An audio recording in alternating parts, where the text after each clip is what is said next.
படிச்சியா நீ ப்ராப்பரா எல்லாம் படிச்சியா? நீ கேளு, நான் சொல்றேன். நான் எல்லாமே படிச்சிட்டேன். நீ கேளு, ஃபர்ஸ்ட் நீ கேளு. சீனு மட்டும் எங்க அம்மா ஏன்டா இவகிட்ட அனுப்புறாங்களோ தெரியல. படிச்சியா இல்லையா நீ? நான் படிச்சிட்டேன், நீ கேளு. சரி, sin square theta plus cos square theta. tan q னா tan en q சொன்னா வரல, எனக்கு தீட்டா சொன்னா நான் tan தீட்டா சொல்றேன். tan தீட்டா நீ வந்து தப்பு தப்பா கேள்வி கேக்குற.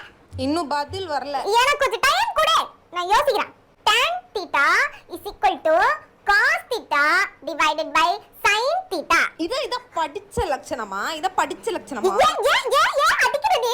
ஏன் அடிக்கிறடி? இங்க பாரு, அக்கானா அக்கா மாதிரி நடந்துக்கோ, சரியா? நீ வந்து அம்மா கிடையாது. ஏன் அடிக்கிற? ஏன் கத்துற? உனக்கு எல்லாம் தெரியுமா? நீ காலேஜ்ல நீ ஃபெயில். நீ என்னடி சத்தம் அங்க? அடிக்கிற